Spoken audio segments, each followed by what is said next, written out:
안녕하세요. 오늘 세 번째 거꾸로 영상입니다.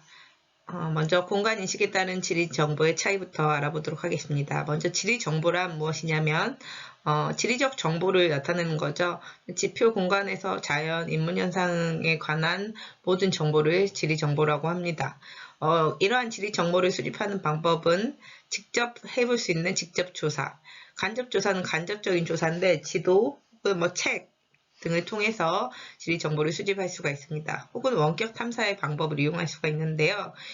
원격에서 원이 멀다는 뜻이잖아요. 그래서 인공위성, 항공기 등을 이용해서 먼 거리에서 측정을 통해서 지리 정보를 수집하고 넓은 지역의 정보를 실시간으로 주기적으로 수집할 수 있는 방법도 있습니다. 그리고 이제 처음 배울 수도 있는데 지리 정보 체계, 영어로는 GIS라고 하는 용어에 대해서 배우도록 하겠습니다. 자료로 같이 볼게요. GIS라는 건 뭐냐면 인공위성이든 항공기든 아니면 다른 방법을 이용해가지고 지리 정보를 수집합니다. 다양한 방법을 이용해가지고 이 정보를 수집한 다음에 이것을 컴퓨터에 입력하고 저장해서 새로운 정보를 다양한 자료를 종합해가지고 분석하고 이런 과정을 거쳐서 최종 출력하지 않은 정보 수집부터 출력까지 이르는 이 과정을 GIS, 지리 정보 체계라고 합니다. 그러면 이런 정보를 수집하는 방법은 되게 다양한 방법이 있다고 했죠.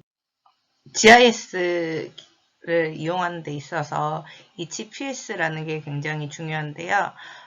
지리 정보를 나타내는 데 있어서 GPS라는 건 뭐냐면 인공위성에서 신호를 보내가지고 내 위치를 파악하게 해주는 것이라고 보면 돼요. 그래서 이 GPS 기능을 활용해서 내비게이션도 지금 우리가 이용할 수가 있고, 그 다음에 페이스북이나 인스타그램에 내 위치를 표현하고 이런 것도 다 GPS 기능을 통한 방법이라고 생각하면 됩니다. 그리고 이런 우리가 지하철이라든지 버스 이런 얼마 남았는지 이런 것도 다 GPS 기능을 이용하고요. 이런 지도도 그렇습니다. 그러면 여러 GIS 과정 중에서 아까 분석을 한다고 했죠. 대표적인 분석 방법이 뭐냐면 중첩 분석이라는 게 있는데, 만약에 예를 들자면 내가 어떤 마을에 학교 위치를 선정하려고 합니다. 그럼 다양한 자료가 필요하거든요. 그 중에서 1, 2 자료가 있다고 해봅시다. 그럼 이 두 자료를 중첩해가지고 최종 학교 위치를 선정할 수가 있는데, 예를 들자면 아파트 단지가 분포한 지도가 이쪽 A 아파트, B 아파트가 이쪽에 있다고 해봅시다. 그다음에 유해시설이 이렇게 있다고 해봐요. 그러면은 여기에서는 어디에 학교가 위치하는 게 좋을까요?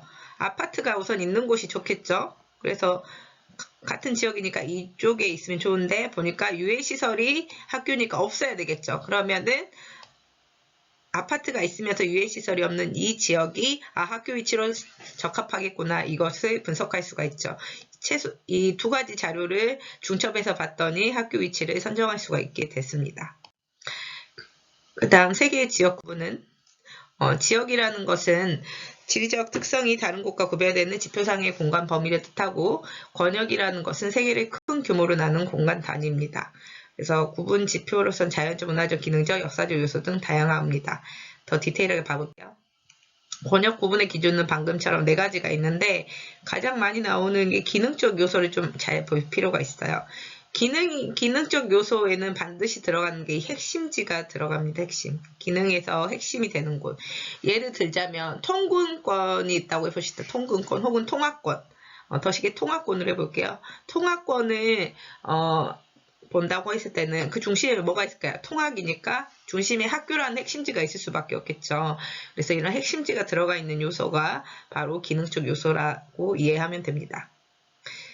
그런데 이 권역이라는 것은 딱 맞아떨어지지가 않고 가끔씩 A 지역도 B 지역의 성격을 둘 다 가지고 있는 지역 권역도 존재하게 돼요. 그것을 점이지대라고 합니다. 그리고 세계 권역 중에서 북미, 남미의 경계, 우리 첫 번째 시간에 했었죠. 경계가 뭐라고 했어요? 자연적으로 봤을 때는 바로 이 파나마 운하가 경계가 되고요. 그 다음 문화적으로 구분할 때는 이런 식으로 문화권이 구분되는데, 북미와 남미는 이런 식으로 파나마 운하로 구분이 됐었다면 문화적 구분을 할 때는 앵글로 아메리카랑 라틴 아메리카 문화권으로 이렇게 나뉘게 됩니다. 둘이 차이가 뭐냐? 앵글로 아메리카, 라틴. 문화적으로 이 앵글로 아메리카 같은 경우에는 유럽에서도 영국의 앵글로 섹슨족이 여기에 이제 와가지고 문화를 전파하다 보니까 앵글로 섹슨족의 문화를 받아서 영향을 받았기 때문에 앵글로 아메리카라고 하고요.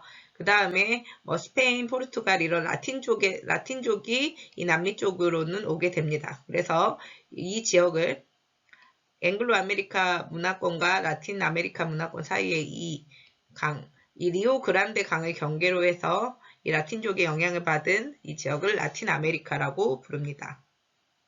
그래서 앵글로 아메리카는 영국의 영향을 특히 많이 받았기 때문에 영어를 쓰고요. 라틴 아메리카 같은 경우에는 포르투갈, 그 다음에 스페인의 영향을 많이 받았기 때문에 특히 스페인의 영향을 받은 지역이 많아서 스페인어 쓰는 곳이 많고, 브라질 같은 경우에는 포르투갈어를 씁니다. 종교 같은 경우에도 종교 단원 할 때 배우도록 할게요. 여기까지 하겠습니다.